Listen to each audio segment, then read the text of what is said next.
إلا الذين تابوا من بعد ذلك وأصلحوا فإن الله غفور رحيم.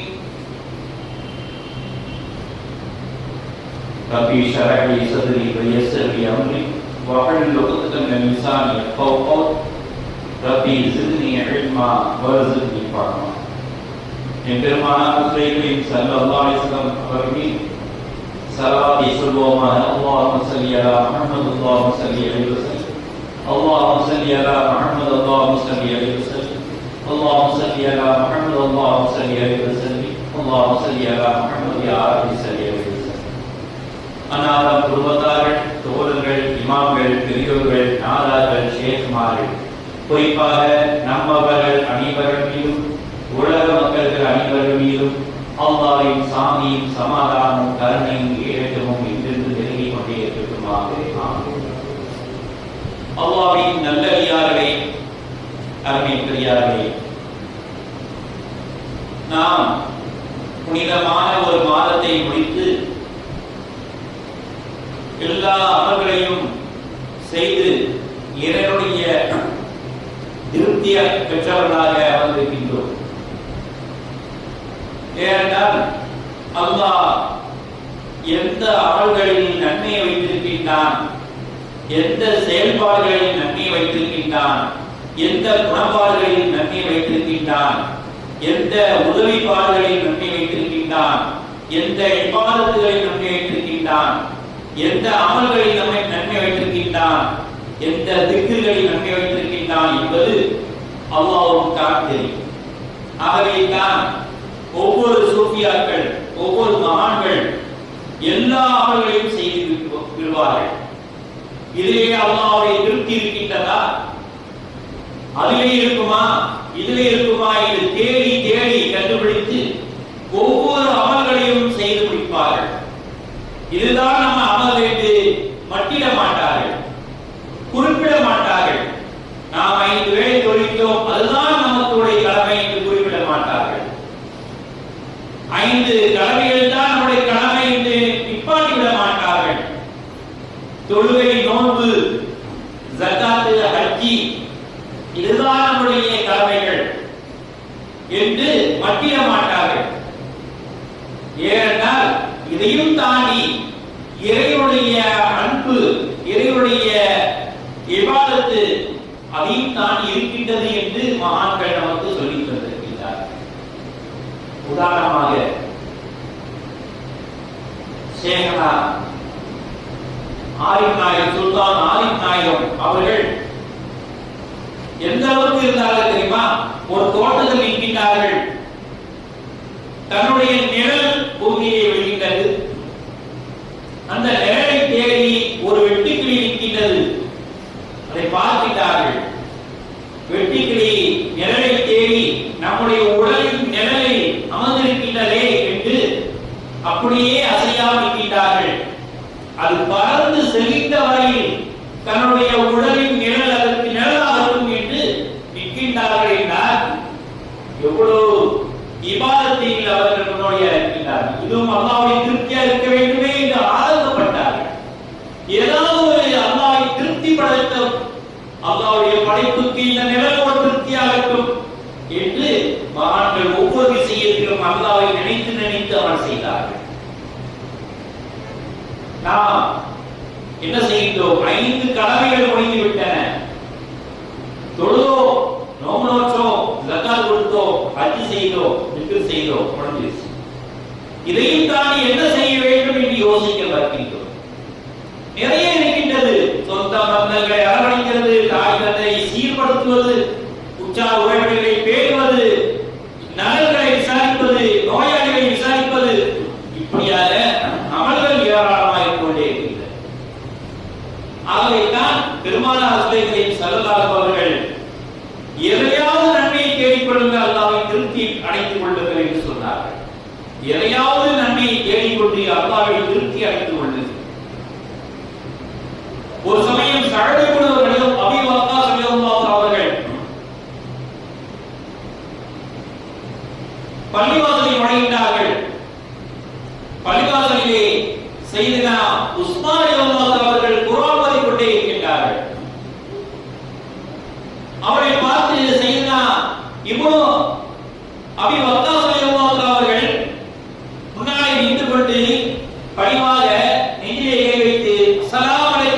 வரஹ்மத்துல்லாஹி தஆலா பரகாத்துஹு என்று சொன்னார்கள். உஸ்மான் அலைஹிஸ்ஸலாம் அவர்கள் பதில் சொல்லவில்லை. திரும்பவும் அவர்கள் முன்னால் இந்த அஸ்ஸலாமு அலைக்கும் சொல்லிட்டார்கள், பதில் சொல்லவில்லை.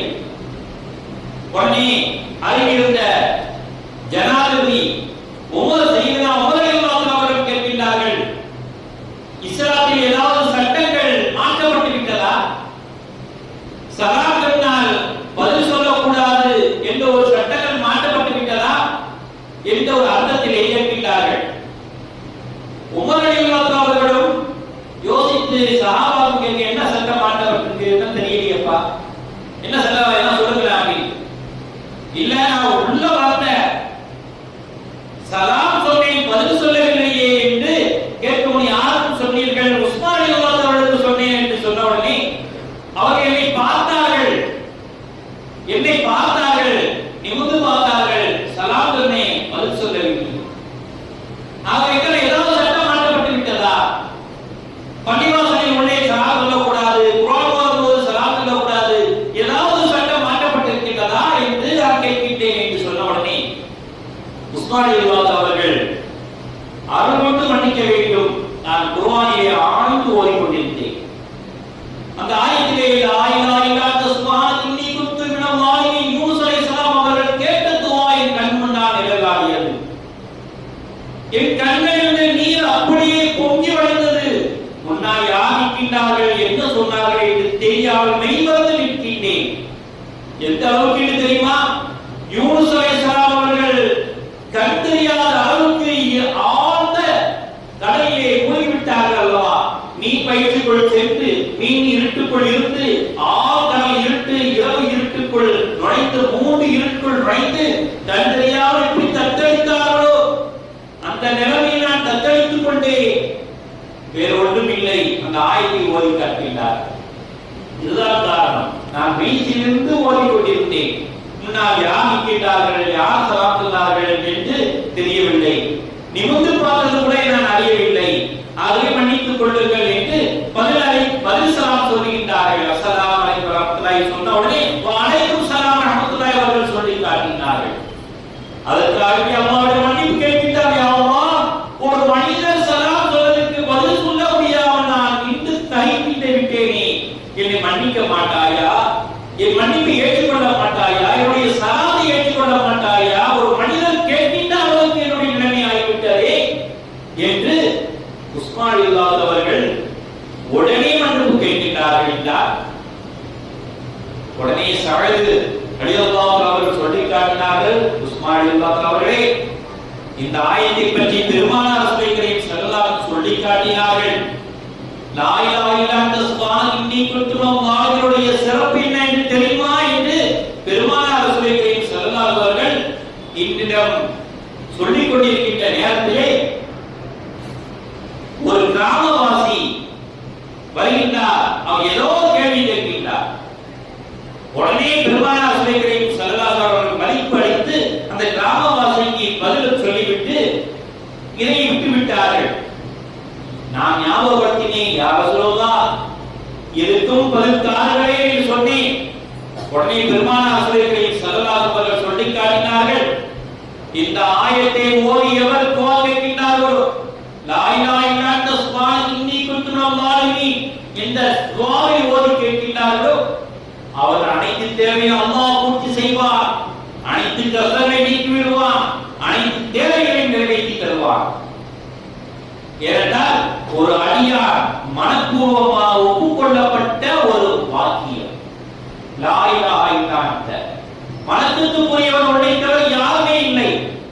சுப்ஹானக, உன்னையே பொறுக்கிறேன். இன்னி குன்து மினல் ஸாலிமீன், அநியாயம் செய்து விட்டேன் யா அல்லாஹ், அநியாயம் செய்யக்கூடியவனாக ஆகிவிட்டேன் யா அல்லாஹ் என்று தப்பை உணர்ந்து அல்லாஹ்வை புகழ்ந்து கலிமாவை முடித்து அவன் வணக்கத்துக்குரிய உன்னை தவிர யாருமே இல்லை என்று சொல்லக்கூடிய ஒரு வாக்கியம் இருக்கின்றது. அது திருவாக்கியம். ஒரு வாக்கியம் என்றாலும் அது திருவாக்கியம். அந்த திருவாக்கியத்தை நீங்கள் மொழிந்தால் அல்லாஹ் தஆலா உங்கள் அனைத்து தேவைகளையும் நிறைவேற்றி கொடுப்பான் என்று பெருமானார் ரசூலுல்லாஹி ஸல்லல்லாஹு அலைஹி சொல்லி காட்டி, உஸ்மான் ரலியல்லாஹு அவர்களே, நீங்கள் உங்களுடைய துஆவையும் அல்லாஹ் ஏற்றுக்கொண்டிருப்பான் என்று சொல்லி காட்டினார்கள். நாம் சிந்தனை செய்து பார்ப்போம். நம்முடைய தேவைகள் ஏன் நிறைவேறவில்லை? நான் 5 வக்து தொழுகிட்டேன், நோன்பு நோற்றேன், இவ்வாறு செய்தேன், என்னுடைய தேவைகள் நிறைவேறவில்லையே என்று நாம் நினைத்துக் கொண்டிருக்கிறோம். எதையாவது நாம் பாவங்கள் செய்திருப்போம், எதையாவது விட்டிருப்போம். அது அல்லாஹ்வுக்கு பொருத்தமில்லாத செயலாக இருக்கக்கூடும். ஏனென்றால் மூசா அலைஹிஸ்ஸலாம் அவர்கள் தன்னுடைய ஊர் மக்கள் எல்லாம், தன்னுடைய சஹாபாக்கள் எல்லாம் அழைக்கின்றார்கள். மூசா அலைஹிஸ்ஸலாம் அவருடைய சஹாபாக்கள் ஊர் ஜனங்கள் வந்து கொண்டிருக்கின்றார்கள். நாம் எதற்காக கொண்டிருக்கின்றோம் தெரியுமா? மழை பொழிந்து ரொம்ப நாளாயிற்று, வெயில் கடும் வெயிலா இருக்கின்றது. ஆகவே துவா செய்ய நாம் உட்கார்ந்திருப்போம். அல்லாஹ்விடம் துவா செய்வோம். அல்லாஹ்விடம் துவா வேண்டுகின்றார்கள். அல்லாஹ் உடனே சொல்கின்றார், உங்கள் கூட்டத்திலே எனக்கு பிடித்தமில்லாத செயலை செய்த ஒரு நபர் அமர்ந்திருக்கின்றார், அந்த நபருக்காக ஒரு துவா ஏற்றுக்கொள்ள மாட்டேன் என்று அல்லாஹ் சொல்லுகிறார். மூசா அலைஹிஸ்ஸலாம் அவர்கள் என்ன சொல்கிறார்? உங்கள் கூட்டத்தில் ஒருவர் அமர்ந்திருக்கின்றார், எனக்கு பிடிக்காத அமலை செய்து கொண்டிருக்கின்ற ஒரு நபர் அமர்ந்திருக்கின்றார். அந்த நபர் யார் என்று தெரியவில்லை. உடனே மூசா அலைஹிஸ்ஸலாம் மொழிகின்றார்கள், ஓ ஜனங்களே, இறைவனுக்கு பிடிக்காத ஒரு விஷயத்தை நீங்கள் செய்திருக்கின்றீர்கள், பாவ மன்னிப்பு கேளுங்கள். நீங்கள் சென்று வந்து அதையெல்லாம் என்ன என்று பூர்த்தி செய்துவிட்டு வாருங்கள் என்று அனுப்புகின்றார்கள். ஒவ்வொரு மனிதரும் நான் செய்த பாவத்தை நினைத்து வருத்தி அப்படியே மன்னிப்பு கேட்கின்றார்கள். சம்பந்தப்பட்ட ஒரு மனிதரும் நான் என்ன பாவம் செய்தோம், இந்த பாவமாக தான் இருக்கும், என்னுடைய சிறிய தந்தையை கால உணவும் பேசாமல் ஒதுக்கி வைத்திருக்கின்றேன், அவர்களை மனமோகத்தை செய்திருக்கின்றேன், அந்த ஒரு நோவினைக்காக அல்லாஹ் தஆலா நான் இருக்கின்ற இடத்தில் அல்லாஹ் தஆலா துஆவை அங்கீகரிக்கவில்லை என்று சிறிய தந்தையிடம் சென்று, சிறிய தாயிடம் சென்று, சிறிய தாயே, என்னை மன்னிப்பீர்களாக, என்னை மன்னித்தால் அல்லாஹ் நம்முடைய ஊருக்கு மழையை பொழிவார், என்னுடைய துஆவை ஏற்றுக்கொள்வார், ஆகவே நீங்கள் என்னை மன்னிப்பீர்களாக என்று முசாபா செய்து அவரை நலம் விசாரித்து மன்னிப்பு கேட்டு வருகின்றார்கள். உடனே எல்லாம் திரும்பவும் கூறுகின்றார்கள், துஆ கேட்கின்றார்கள், மழை கொட்டோ என்று கூறுகின்றார். யா அல்லாஹ், அந்த நபர் என்ன பாவம் செய்தார் என்று நீ அறிவிக்க வேண்டும், நான் காட்டி கொடுக்க மாட்டேன். ஒரு மனிதர் இந்த பாவம் எனக்கு பிடிக்காத பாவத்தை செய்தார், சிறிய தாயிடம் பேசாமல் அவர்களை நோயை செய்தார், போய் மன்னிப்பு கேட்டுவார்கள் என்று நீங்கள் நான் சொன்ன உத்தரவை அவர்கள் பொதுவாக சொன்னீர்கள். அவரும் மன்னிப்பு கேட்டுவிட்டு உங்கள் துஆ ஏற்றுக்கொண்டேன் என்று அல்லாஹ் சொல்லியிருக்கிறார். சின்ன பாவம் என்று நினைப்போம், அதனால் எவ்வளவு அமல்கள் செய்தாலும் நம்முடைய துஆ தடையாக இருக்கின்றது. ஆகவே சிறிய தாயார் என்று நாம் நினைக்கின்றோம், நம்முடைய பெத்த தாயை எவ்வளவு நோயை செய்கின்றோம், பெத்த தகப்பனை என்ன நோயை செய்கின்றோம், நம்முடைய குடும்பத்தாரை என்ன நோயை செய்திருக்கின்றோம், நம்ம உற்றார் உறவினர்களை, சொந்த பந்தங்களை, அக்கம் பக்கம் வீட்டுகளை எவ்வளவு தொந்தரவு செய்திருந்தாலும் அரவணைத்து செல்ல வேண்டும் என்றுதான் இஸ்லாம் அறிவிக்கின்றார். அப்பொழுதுதான் அல்லாஹ் திருப்தி அடைகின்றான் என்று பெருமானார் ஸல்லல்லாஹு சொல்லியிருக்கிறார். மாறாக இவ்வளவு அமல் செய்துவிட்டேனே, இவ்வளவு செய்துவிட்டேனே, என்ன செய்து என்னுடைய துஆவை கொஞ்சம் கூட ஏற்றுக்கொள்ள மறுக்கின்றானே, என்ன அமல் செய்து என்ன செய்ய என்று நீங்கள் கண்காணித்துக் கொள்ளாதீர்கள் என்று பெருமானார் ஸல்லல்லாஹு சொல்லியிருக்கிறார். மற்றொரு விஷயமாக ஹஜ்ஜாஜ் இப்னு யூசுப் பற்றி நாம் தெரியும். கொடுங்கோல் மன்னனாக இருந்தார். கொடுங்கோல் மன்னன் ஆட்சியை செய்த அவ்வளவு பெரிய அட்டுழியை செய்யக்கூடிய மன்னராக இருந்தார். அவரிடம் ஒரு ஜனங்கள் சொல்கின்றார்கள், உங்கள் ஆட்சி கொடுமை காரண மக்கள் எல்லாம் ரொம்ப கோபத்தில் இருக்கின்றார்கள், இந்த நேரத்தில் மக்களில் சிலவர் நல்லவர் இருக்கின்றார்கள், அவர்கள் கரம் ஏந்தினால் நீங்கள் அடித்து போய்விடுவீர்கள் என்று ஹஜ்ஜாஜ் இப்னு யூசுஃபிடம் சில நபர்கள் சொல்கின்றார்கள். உடனே பயப்படுகின்றார், என்ன செய்யலாம், எல்லா மக்கள் கூப்பிடுங்க, அது நல்லவர்களை கூப்பிடுங்க, உலமாக்கள், நல்லவர்கள், மகான்கள் எல்லாரும், இபாதத் செய்தவர்கள் எல்லாரும் கூப்பிடுங்க. கூப்பிட்டாச்சு. அவங்களுக்கு உணவு பரிமாறி வைத்து அந்த சாப்பிட்டு வயிறார திருப்தியா சாப்பிடுங்க என்று அந்த மன்னர் உத்தரவிட்டார். சாப்பிட்டு முடிச்ச பிறகு சொல்றாரு, எடுத்து, ஜனங்களே, இனிமேல் நீங்கள் துஆ செய்தால் அல்லாஹ் ஒப்புக்கொள்ள மாட்டான். எனக்கு எதிராக நீங்க துஆ செய்வீர்களா, நீங்கள் இனிமேல் துஆ செய்யலாம், அல்லாஹ் ஒப்புக்கொள்ள மாட்டார். ஏன்னு தெரியுமா? இப்பொழுது நாங்கள் உனக்கு கொடுக்கப்பட்ட உணவு ஹராமான உணவை கொடுத்திருக்கிறேன். யாருடைய உணவிலே ஹராமான உணவு சென்று விட்டதோ அவர்கள் காரணத்தினால் அவருடைய துஆ அல்லாஹ் அங்கீகரிக்க மாட்டான் என்று சொன்ன உடனே நல்லோர்கள் வாங்கி கேட்டார்கள், மன்னிப்பு கேட்கின்றார்கள். ஒரு சட்டம் இருக்கின்றது, தெரியாமல் சாப்பிட்டால் அது ஹராம் இல்லை, தெரிந்தே சாப்பிட்டால் தான் ஹராம். இவர்கள் தெரியாமல் சாப்பிட்டு அதற்கு மன்னிப்பு கேட்டார்கள். உலக நாடுகளில் என்ன நடக்கின்றது, என்னென்ன உணவுகளோ நமக்கு கொடுக்கின்றார்கள், ஹலாலா ஹராமாய் பார்க்காமல் சாப்பிட்டுக் கொண்டே இருக்கின்றோம். இதுவும் ஒரு காரணமாக இருக்கக்கூடும் அல்லவா? நம்முடைய கேட்கின்ற துஆ ஹராமான உணவு உள்ளே சென்று விட்டால் நம்முடைய துஆவும் அங்கீகரிக்கப்படாது. ஆகவே பொருளாதார விஷயத்திலும் சரி, கொடுக்கல் வாக்கிலும் சரி, உணவிலும் சரி, நாம் ஹலாலா ஹராமா தவறா தப்பில்லையா என்று பார்த்து செய்தோம் என்றால் நிச்சயமா அல்லாஹ் தஆலா நம்முடைய துஆவை அங்கீகரிப்பான், நம்முடைய அமலை அங்கீகரிப்பான். எண்ணற்ற திக்ர்களை செய்கின்றோமே, ஏன் நம்முடைய துஆ அங்கீகரிக்கப்படவில்லை என்ற ஒரு காரணத்தை சென்ற வாரம் பார்த்தோம். அதன் தொடர்ச்சியாக இந்த வாரத்திலேயே நாம் பார்க்கக்கூடியது ஹலாலான உணவையும் அழகான முறையில் அமலையும் ஒரு மனிதர் பேணுதலாக செய்துவிட்டால் நிச்சயமா அல்லாஹ் தஆலா நம்முடைய அமல்களையும் நம்முடைய துஆவையும் ஏற்றுக்கொள்ளக்கூடியவனாகத்தான் இருக்கின்றான். உணவிலே ஹலால் வேண்டும், உணர்விலே ஹலால் வேண்டும். உணவிலும் ஹலால், உணர்விலும் ஹலால். இந்த ரெண்டு விஷயத்தையும் யார் பின்பற்றி விட்டார்களோ அவருடைய துஆவையும் அமல்களையும் அல்லாஹ் தஆலா ஏற்றுக்கொள்வார். ஆனால் உணவிலே நாம் ஹலாலா இருக்கின்றோமா அல்லது நம் உணர்விலே ஹலாலா நடந்திருக்கின்றோமா என்று நாம் சிந்தனை செய்து பார்க்க வேண்டும். ஆகவே தான் அல்லாஹ் தஆலா குர்ஆனிலே சொல்லி காட்டும் பொழுது கூட லாக்கின்னஹு அல்லாஹு ரப்பி வலா உஷ்ரிக் பி ரப்பி அஹதா, நான் உறுதியாக சொல்கின்றேன், அல்லாஹ் அவன்தான் என் இறைவன், அவனுக்கு ஒருபொழுதும் நான் இணை வைக்க மாட்டேன் என்று ஒரு மனிதர் உள் உணர்வோடு ஹலாலாக வேண்டும். அதுதான் உள் உணர்வு ஹலால். என்றைக்கு எந்த விஷயத்திற்கும் நான் அல்லாஹ்வுக்கு இணை வைக்க மாட்டேன், ஒரு கடுகளவு கூட அல்லாஹ்வுக்கு நான் இணை வைக்க மாட்டேன். உதாரணமாக சொல்ல போனால் நாம் சாப்பிட உணவு, இந்த உணவுதான் என்னுடைய பசியை தீர்த்தது என்று கூட சொல்ல கூடாது. அல்லாஹ் இந்த உணவின் மூலமாக என் பசியை தீர்த்தான், அல்லாஹ் தான் தீர்க்கின்றான். என் தண்ணீர் மூலமாக என் தாகத்தை தணித்தவன் இறைவனே. இந்த தண்ணிக்கு எனக்கு சக்தி இல்லை, என் தாகத்தை தணிக்க இந்த சக்திக்கு தண்ணிக்கு சக்தி இல்லை, இந்த உணவுக்கு சக்தி இல்லை, இந்த பொருளாதாரத்துக்கு சக்தி இல்லை என்னை மேம்படுத்துவதற்கு.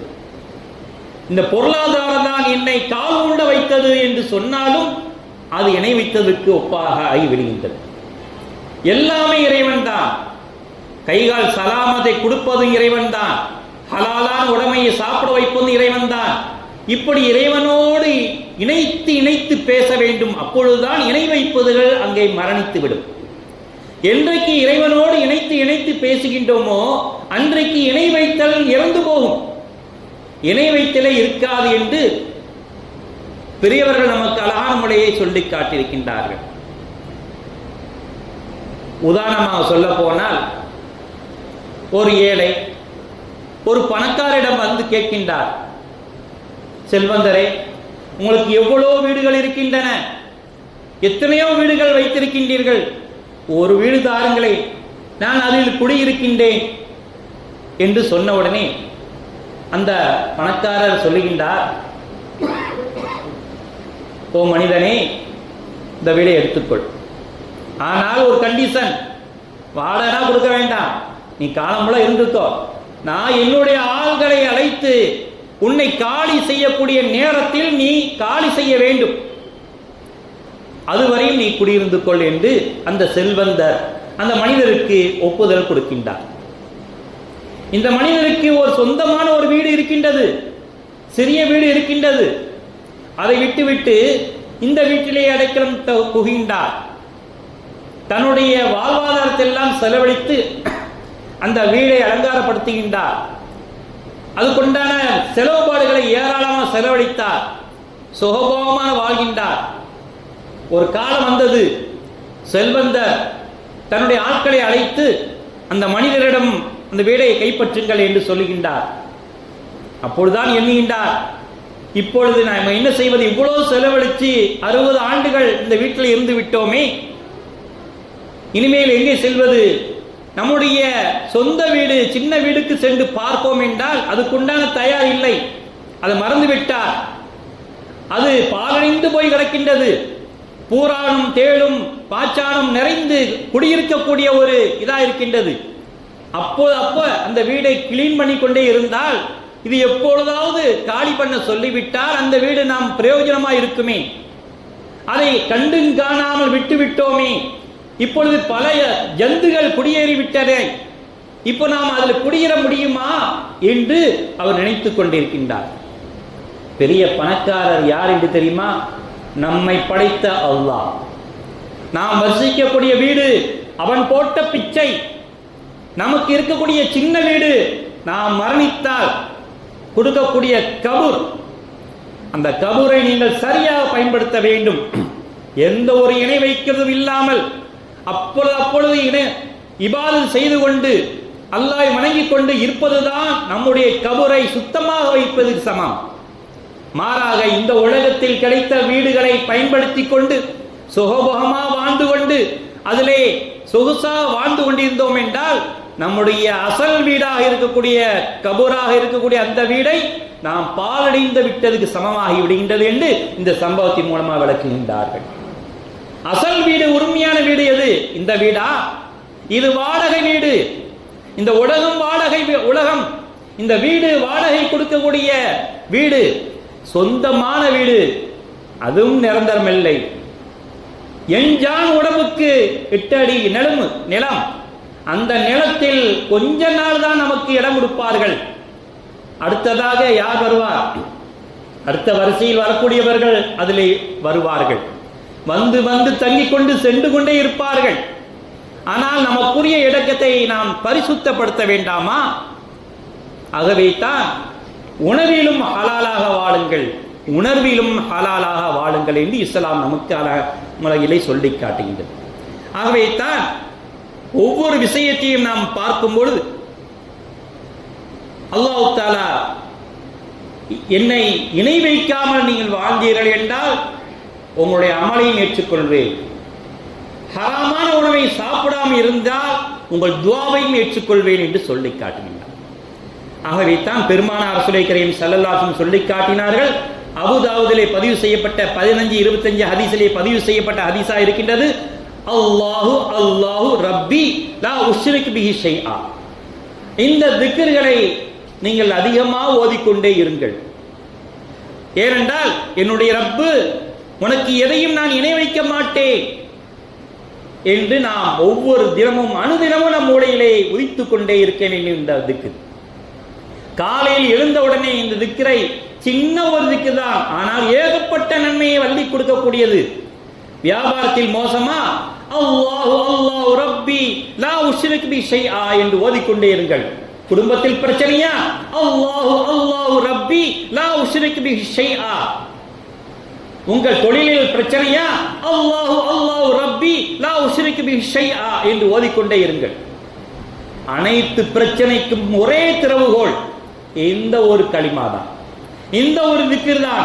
அல்லாஹ்வுக்கு மிக பிடித்தமான திக்ர். ஏனென்றால் ஒவ்வொரு நபிமார்களும் ஒவ்வொரு ரசூல்மார்களும் இணை வைக்குதலை விட்டும் பேணிக்க நடந்து கொண்டார்கள். சின்னஞ்சிறு விஷயத்தை கூட இணை வைக்க மாட்டார்கள்.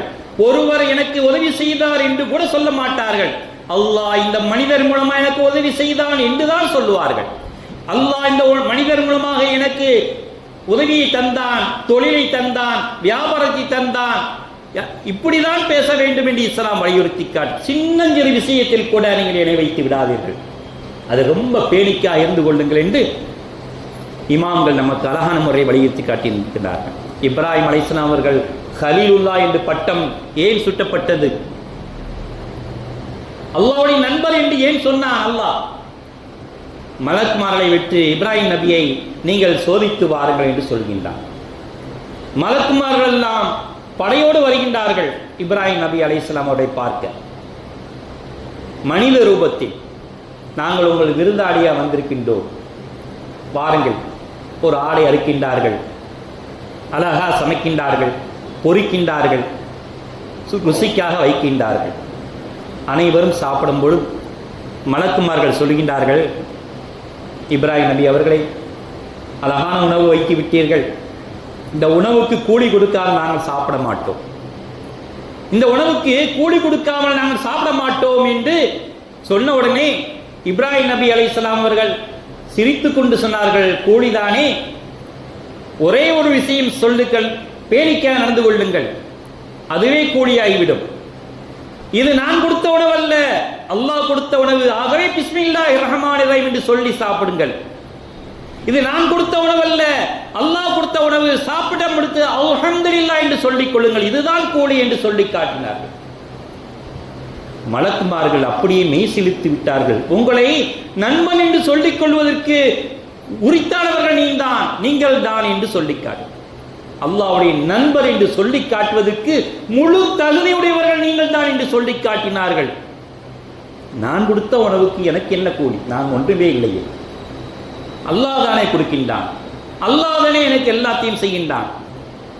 ஒன்று மட்டும் என் வாழ்விலே நான் கடைபிடித்த ஒன்று, நெருப்புக்கு சக்தி இருக்குது என்று நினைத்தால் என்னை அல்லாஹ் தன் நெருப்பிலே சாம்பலாக்கி விடுவார். இந்த நெருப்புக்கு சக்தி இல்லை, அல்லாஹ்வுக்கு தான் சக்தி உண்டு என்று நான் நினைத்ததின் காரணமாக நெருப்பில் இருந்து அல்லாஹ் காப்பாற்றினான். ஆகவே தான் ஒவ்வொரு விஷயத்திலும் அல்லாஹ்வை நான் நினைக்கின்றேன். நன்மை நடந்தாலும் அல்லாஹ்வை நினைக்கின்றேன், தீமை நடந்தாலும் எனக்கு நன்மை தருவதற்காக வேண்டி எனக்கு தீமையை கொடுத்திருக்கின்றான் என்று நினைக்கின்றேன் என்று இப்ராஹிம் அலைஹிஸ்ஸலாம் சொன்னார்கள் என்றால் எவ்வளவு பெரிய பாக்கியம் உள்ளவர்களாக இருக்கின்றார்கள் என்பதை நாம் சிந்தனை செய்து பார்க்க வேண்டும். ஆகவே தான் ஒவ்வொரு கஷ்டங்களிலும் ஒவ்வொரு நஷ்டங்களிலும் அல்லாஹ்வை நினையுங்கள், அல்லாஹ் ரப்பி லா உஷ்ரிகு பிஹி ஷைஆ என்ற திக்ரை நீங்கள் முடிந்து கொண்டே இருங்கள் என்று சொல்லி காட்டினார். துன்னூன் மிஸ்ரி ரஹ்மத்துல்லாஹி அவர்கள் மன உளைச்சலிலே அடைந்து கொண்டிருக்கின்றார்கள். என்ன இது இப்படி ஆயிடுச்ச, இன்னைக்கு இப்படி இருக்கின்ற அப்படி இருக்கின்றது மனசுல போட்டு குழம்பிக்கிட்டே இருக்காங்க. அப்படி நடக்கிறாங்க, இப்படி நடக்கிறாங்க, வெளியில காலாட்டமா நடந்து போவோம் என்று நடந்து போகின்றார்கள். உடனே நைல் நதி கரையோரமா வந்து கொண்டிருக்கின்றார்கள். ஒரு பெரும் கருந்தேள் நடந்து சென்று கொண்டே இருக்கின்றது. ஒரு வித்தியாசமா இருக்கு, பார்க்க முடியாத அழகாக பெரிய தேளா இருக்கின்றது, ஒரு வித்தியாசமா இருக்கு, எங்க போதும் பார்ப்போமே என்று பார்த்தால் அந்த நைல் நதியிலே இருக்கக்கூடிய ஒரு பெரிய தேரை, அந்த தேரையின் மேலே அந்த தேள் அமர்ந்து கொண்டு அப்படியே அக்கறையில் கடக்கின்றது. அக்கறைக்கு வருகின்றார்கள். ஒரு மனிதர் தூங்கிக் கொண்டிருக்கின்றார். அந்த மனிதரை தீண்டுவதற்காக வேண்டிய ஒரு கருநாகம் கொத்துவதற்கு ரெடியாக இருந்து கொண்டிருக்கின்றது. உடனே தவளையிலிருந்து துள்ளி குதிச்ச அந்த கருந்தேள் வேகமாக கருநாகத்துடன் போரிட்டு ரெண்டும் உக்கமாக போரிட்டு ரெண்டுமே இறந்து விடுகின்றார். நிம்மதியாக இவர் தூங்குகின்றார். முழித்து பார்க்கின்றார், அல்ஹம்துலில்லாஹ், எனக்கு ஏற்படக்கூடிய அனைத்து தீமைகளும் தடுத்த இறைவனே உனக்கு எல்லா புகழும். நடந்த விஷயம் கூட அவர் தூங்கினவருக்கு தெரியாது. எழுந்திருச்சவன் உடனே என்ன சொல்றாரு, எனக்கு ஏற்படுகின்ற அனைத்து கெடுதலை விட்டும் பாதாத்த இறைவனுக்கு எல்லா புகழும் புகழ்ச்சி உண்டாட்டுமாக என்று அவர் அல்லாஹ்வை புகழ்ந்து கொண்டு எழுந்திருக்கின்றார். இதையெல்லாம் யார் பார்க்கிறார்? துன்னூல் மிஸ்ரி ரஹ்மத்துல்லாஹி அவர்கள் பார்த்து கொண்டு, நாம் கவலையிலே உழண்டு கொண்டிருக்கின்றோமே, அந்த கவலையை போக்குவது எவ்வாறு என்று கிணறி கொண்டிருக்கின்றோமே, இந்த ஒரு நிகழ்ச்சியை அல்லாஹ் காட்டிவிட்டு அல்லாஹ்வே எல்லாத்துக்கும் சகலம் என்று சொல்லி காட்டிவிட்டானே, உங்கள் கவலையை தூக்கி எறியுங்கள், அல்லாஹ்வை நினைத்து பாருங்கள். கஷ்டங்களை தூக்கி எறியுங்கள், அல்லாஹ்வை நினைத்து பாருங்கள். உங்கள் இன்னல்கள், பின்னல்கள், கஷ்டங்கள், நஷ்டங்கள், நிஷ்டூரங்கள் எல்லாத்தையும் தூக்கி எறியுங்கள், அல்லாஹ்வை நினைத்து பாருங்கள் என்று அல்லாஹ் ஒரு சம்பவத்தை அல்லாஹ் சொல்லி காட்டிவிட்டானே.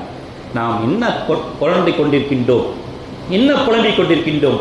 ஒண்ணுமில்லை, கஷ்டமில்லை, கஷ்டமாக இருக்கின்றதே என்று புலம்பிக் கொண்டிருக்கின்றோமே.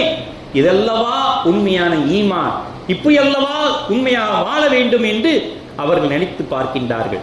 ஆகவே தான் நீங்கள் ஒவ்வொரு விஷயத்திலும் இறைவனை நினைத்து பாருங்கள்.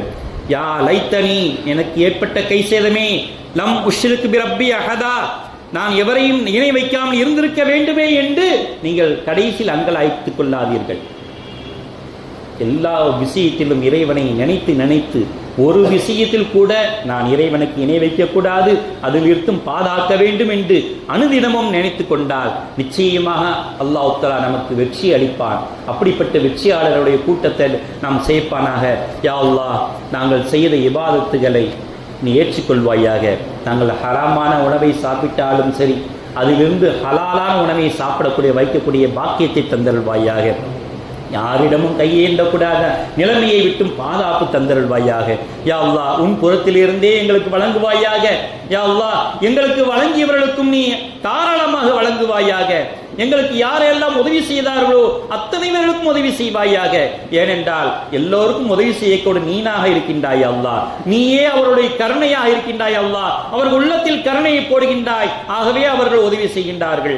நீ கருணையை போடவில்லை என்றால் ஒரு காலமும் அவர்கள் உதவி செய்ய மாட்டார்கள். யா அல்லாஹ், உன்னிடமே கருணையை எதிர்பார்க்கின்றோம். நாங்கள் ஒவ்வொரு தினமும் நாங்கள் உன்னிடம் கையேந்துவது யா அல்லாஹ், எங்களுக்கு நோய் நொடி இல்லாத வாழ்க்கையை கொடுப்பாயாக. நோயை தந்தாலும் எங்களுடைய பாவத்தை அதன் மூலமாக போக்கிடுவாயாக. எங்களுக்கு வல்ல ரஹ்மானுடைய அருளை